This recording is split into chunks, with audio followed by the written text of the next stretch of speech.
नित्यानन्देश्वर समारम्भां नित्यानन्देश्वरि मध्यमाम् अस्मदाचार्यपर्यन्तां वन्दे गुरुपरम्पराम्.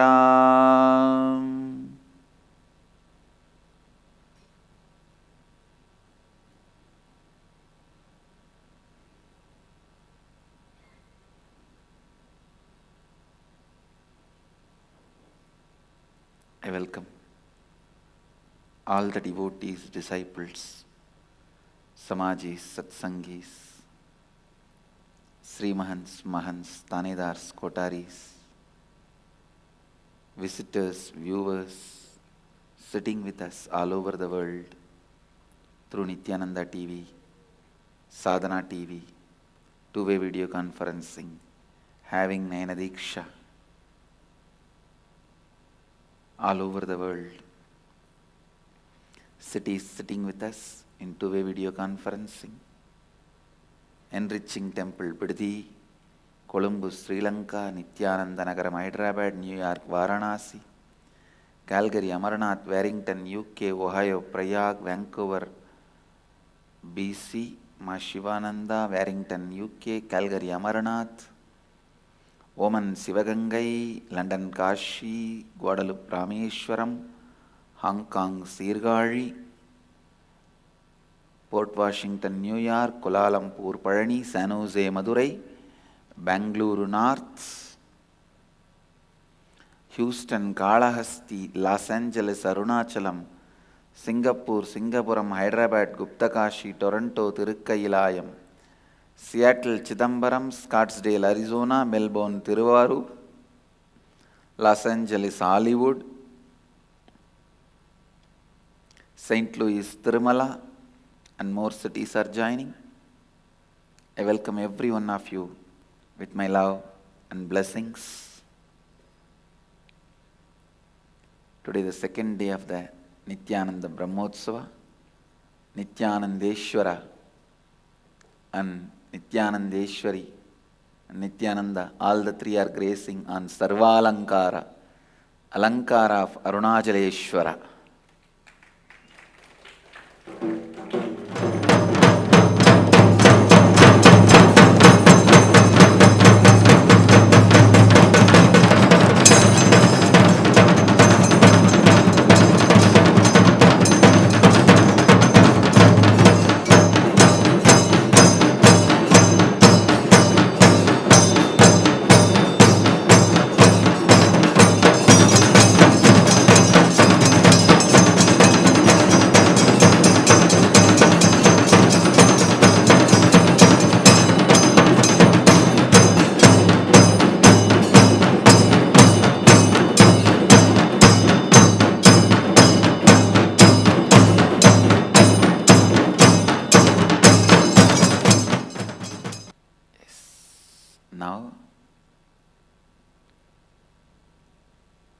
Today we have Arudra Brahmotsavam. That is also actually a Brahmotsavam in Chidambaram. We are not celebrating it for 10 days, so we call it as just Nataraja Abhishekam. Today we have the sacred bath and the puja for Nataraja in Nithyanandeshwara temple, and of course in Seattle, Chidambaram also we will be performing Abhishekam and Puja. Today is the day Mahadeva did the cosmic dance and Ramana Maharishi's Jayanti Dina. Today Ramana Maharishi was born. Manikkavasaka Swamigal had darshan of Mahadeva. Patanjali was shown the cosmic dance on this very day. All right. It's actually festival season between this Kartika and Thai. This 2.5 months starts with Kartika and till the middle of the thigh, the 2.5 months is a heavy festival season.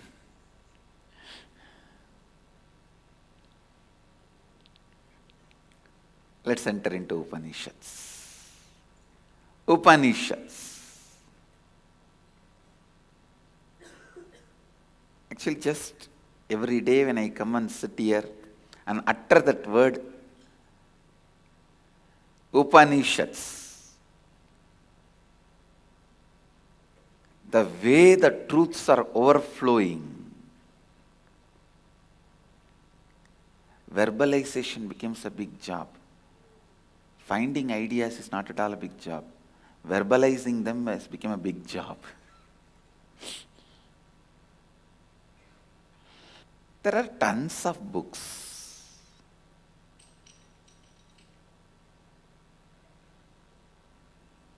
And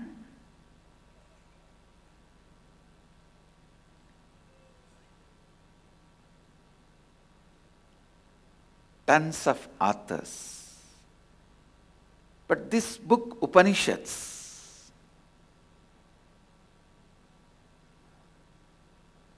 to tell you honestly, if I have to put it a little poetically, the words feel shy to introduce Upanishads.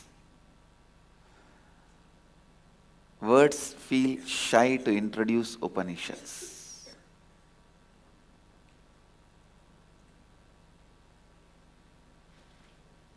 See, if a child asks, what is the size of the apple? You can show like this. What is the size of the pumpkin? You can show like this.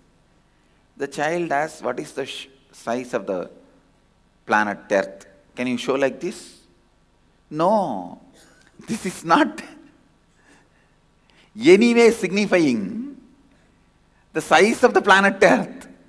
You can show this big, but that is no way signifying the size of the planet Earth.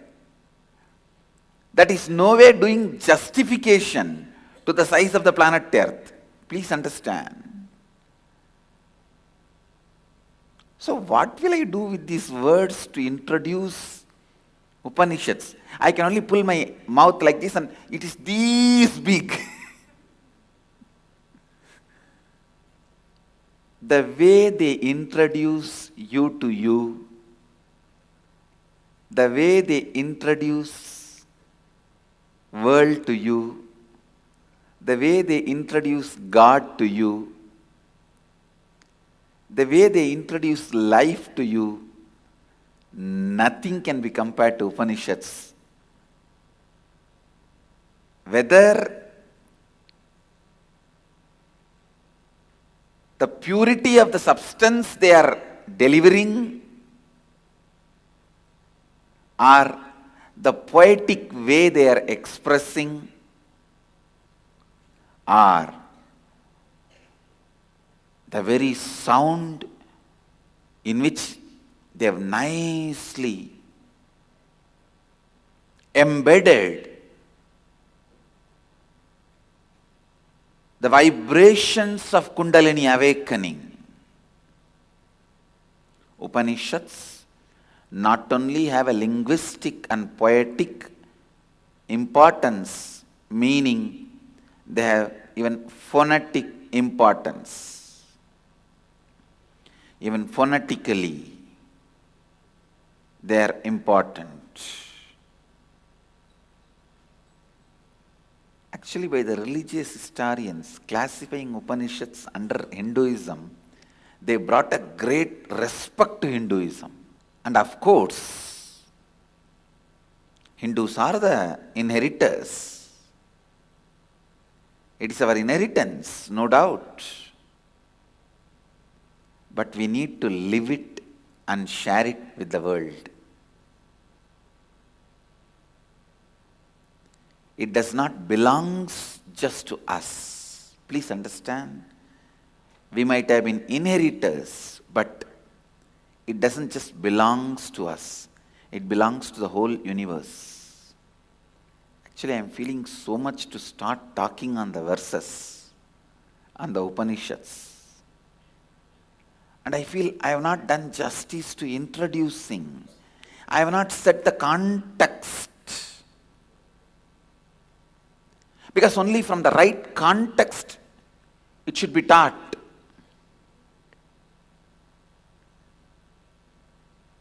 I have not set the context. I have to set the context. Upanishad means sitting, that's all. Just sitting. We can give the meaning sitting at the feet of the master or sitting with the divine. But the word Upanishad means sitting, that's all. When you sit, when you sit, I don't say your body sits. I am not saying your body sits. When you sit, truth is revealed. Upanishads. See, when the Rishis sat within them in samadhi, their whole being started vibrating, reverberating with the sacred truth. The whole being started vibrating and reverberating with the sacred truths.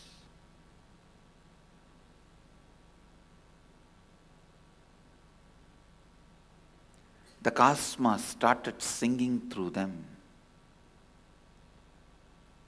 Cosmos started radiating through them. That expression is Upanishads. That expression is Upanishads. Upanishads. That is why in Sanskrit we defined a Rishi as mantra drashta, who sees mantra. Understand? Not the one who writes mantra or who listens to mantra, no. Who sees mantras means when you are experiencing, always even the sound will be perceived by eyes. Understand? If the sound is heard by the ears, you are hearing. If the sound is perceived by all five senses, you are experiencing. So sound, even seen, mantras seen. When your eyes experience sound, the lines you experience are only called akshara. Please understand. Our Rishis experienced each sound. When they experienced that sound, what was the line through which their eyes experienced that sound? That line becomes akshara.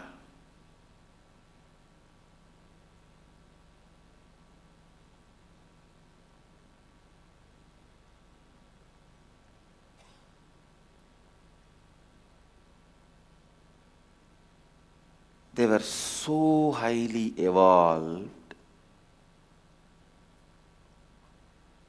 so free of worries. All their survival needs are fulfilled, and they were in such high space. That is the beauty. Ganga is responsible for Upanishads, I tell you. The way she made that Ganges valley rich, all the basic needs she provided. She supplied everything. Unfortunately, there was no war, no need for them to fight or defend. All the natural energies were supporting. All the needs are fulfilled and no need to fight for survival. That ambience, that space created such an amazing possibility. Such an amazing possibility. Such an amazing possibility. That's the right word I'll use. Such an amazing possibility.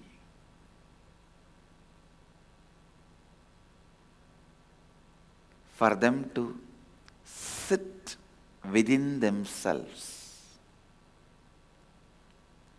with the cosmos, with the universe, with the nature. The existence has started singing about itself through them.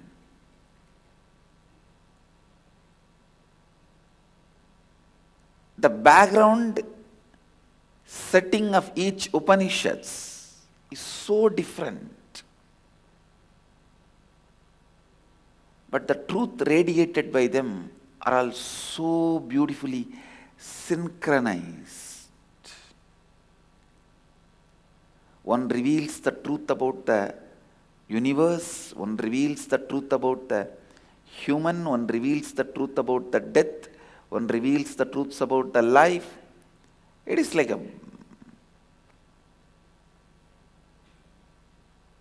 all your questions are blasted. And you are there in the cognition of the cosmos. And the whole cosmos is there in your cognition. Cosmic cognition. When the cosmos is in your cognition, you are in the cosmos cognition. And cosmos is in your cognition, you are in the cognition of the cosmos. The cosmic cognition. To put a human being into cosmic cognition, whatever understanding is required, everything is beautifully presented and repeated. Understand? Presented and repeated. And all the possible doubts which can arise is answered.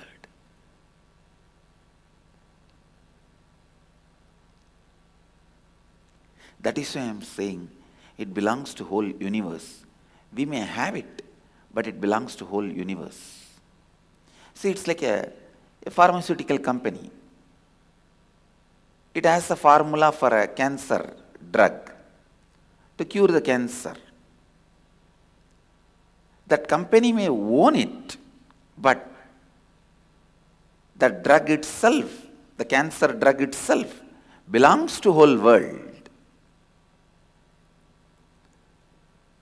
Whoever has cancer should be provided with the drug. Same way, we may own the Upanishads. We might have inherited it, but it belongs to whole world. Whoever is suffering with the delusion, Maya, illusion, should be given these Upanishads. We should share with them.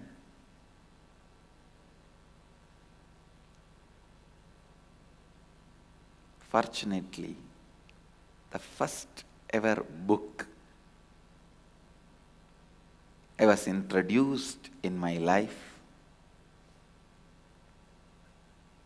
before even any school book entered my life, the first ever book I was introduced is Upanishads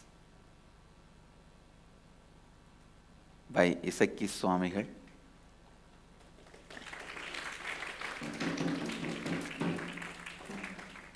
And still we have that copy with us. We have that book.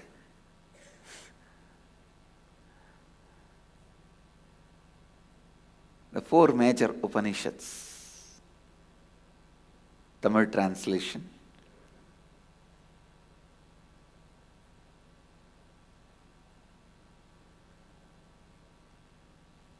At that time I can't read. He will read and give explanation. Kuppamma will ask questions and he will give answers. Actually, only through that book I even learnt alphabets. Fortunately, even the language was taught to me only by my gurus. I did not go to school that regularly to learn something from that school.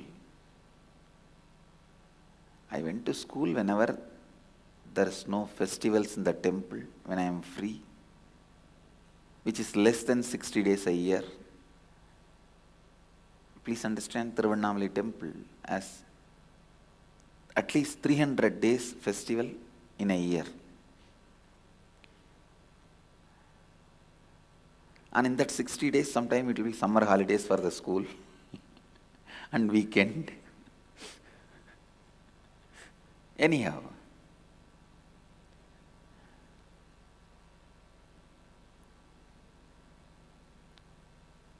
because I learnt the language to study these Upanishads, that book has become so part of me. It's actually a Tamil translation and commentary. I can literally just repeat the whole book. I can just literally repeat the whole book. Sometimes Kuppammal will read the book and Swamiji will explain. She will ask some real serious questions and Swamiji will answer. I will not ask anything, I will not talk anything, I will never ask any question. I will just sit and listen. Suddenly Kuppammal asked Swamiji, Swamiji, this fellow is not asking any question, I think he is not understanding anything. Then Swamiji laughed and said, no, I am observing. Throughout all these days, his eyes have expanded and very attentive, but his eyebrows never hit each other, having a doubt or a question in his head. So through this body language and facial expression, I know he is understanding the whole thing. He is internalizing the whole thing. That's the first time I understood. If your eyes are wide open, you are attentive, and if your eyebrows are hitting at each other, you are a little confused or you have a question, you are not able to cognize that part. What a subtle study of the body language.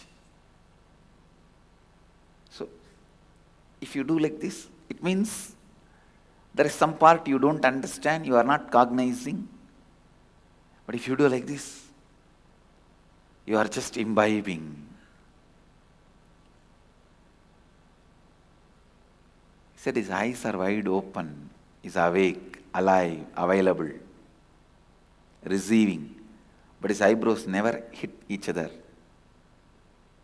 showing any doubt or unable to cognize. And I saw his inner space is completely imbibing it, internalizing it.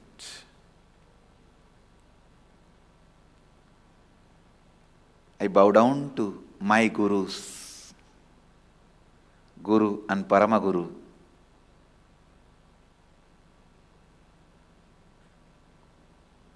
who introduced Upanishads to me in this body.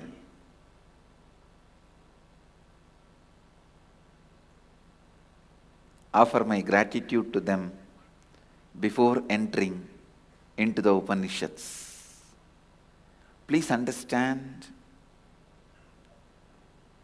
I may be a born enlightened being, or I may be an incarnation, whatever. But in this body,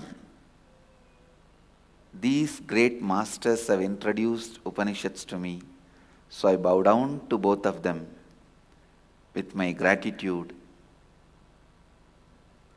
Guru and Paramaguru, with their blessings and with Mahadeva's grace, invoking the presence of all the Rishis, I am bringing these great Upanishads to all of you. Every sound, every letter, every word, every line of these Upanishads is vibrant with the powerful, a powerful cognition, powerful cognition. A powerful cognition actually still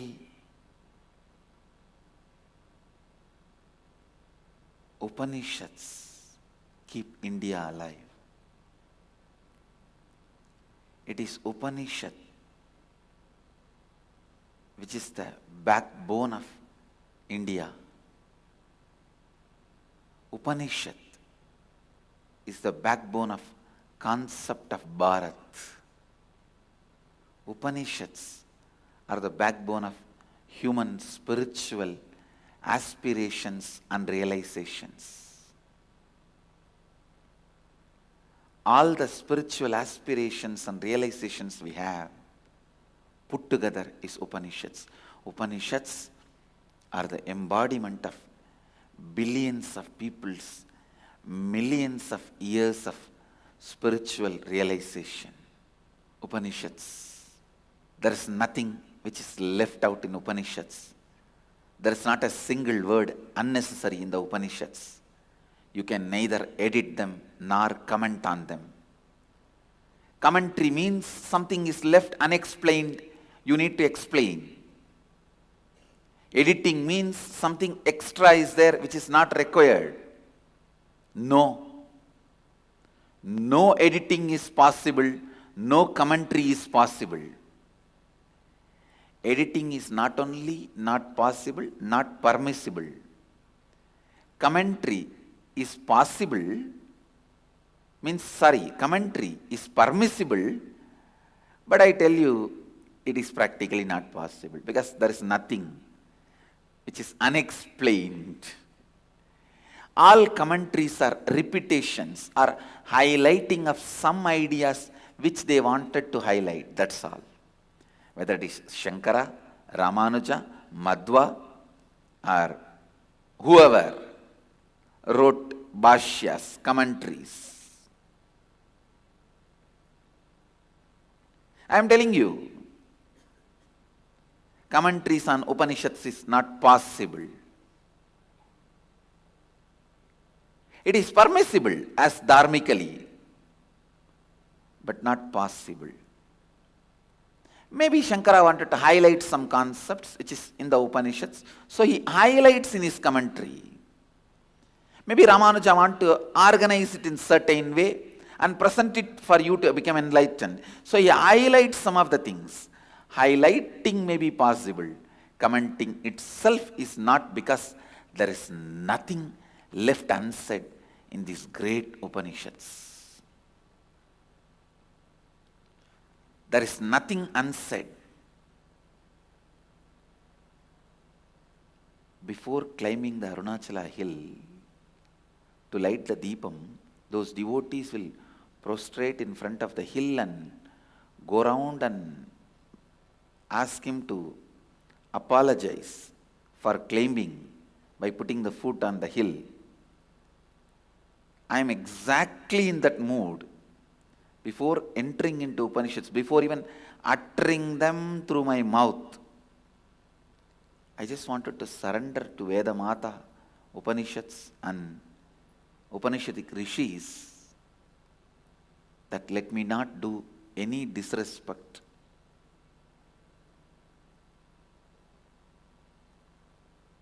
to the Satyas, Tattvas, words, sounds, the whole Upanishad.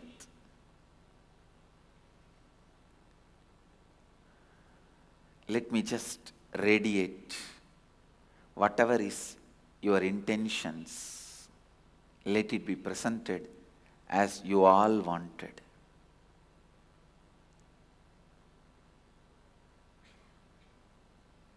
Because you can't comment on it. See, if there is something is left unsaid, you can comment on it. See, editing is neither possible nor permissible. That's one a great thing. All acharyas, even the people who don't accept Hinduism, had the basic ethics of no editing. We may accept or not accept. See, for example, there are some paragraphs in the Upanishads Ramanuja may not accept, but no editing. He never did it. And same way, Charvakas, materialistics, they may not accept some of the verses, but no editing. Even Buddhists who don't accept Vedas, they may not accept some of the Upanishads, but no editing.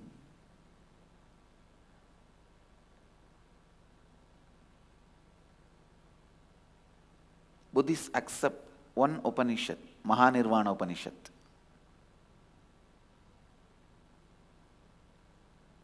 They don't accept other Upanishads, but no editing. Even the palm leaves maintained in Buddhist libraries, monasteries, when you pick up the Upanishads and see, it is so authentically penned down. No editing, no manipulation, no distortion. I bow down to this great Indian culture and lifestyle and tradition. Even enemy's book, even the books you don't accept, you don't manipulate, edit or distort. What a honesty and integrity.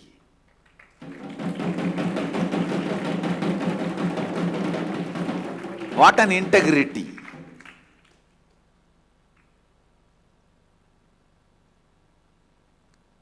Same way,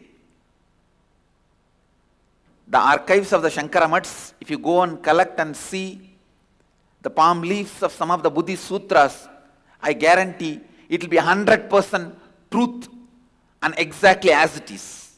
They may not accept Buddhism, but never ever anyone will dare to interpolate, manipulate or add, delete words. This is the original Buddhist Prajnaparamita Sutra. We don't accept, but we won't manipulate. We won't do interpolation. You can go to any Buddhist monastery, university, library and pick up their version of Upanishads. It will be as authentic as the palm leaves you recover from the original Hindu monasteries. There will never be any confusion in the original text. That is something unimaginable integrity. The honesty to Vani, Saraswati.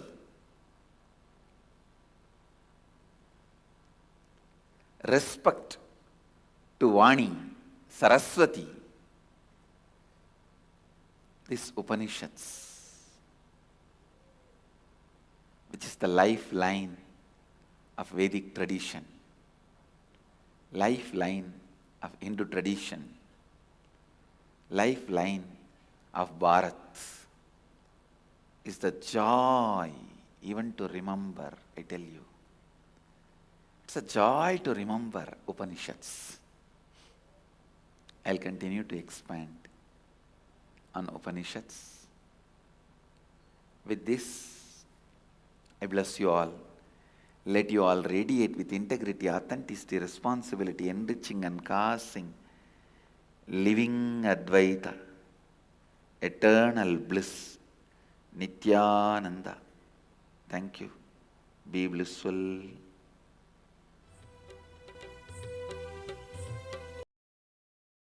Nithyananda Dhyanapitham, Nithyananda Nagar, off Mysore Road, Bidadi, Bengaluru. Phone 08027279999. www.nithyananda.org. www.youtube.com/Life Bliss Foundation.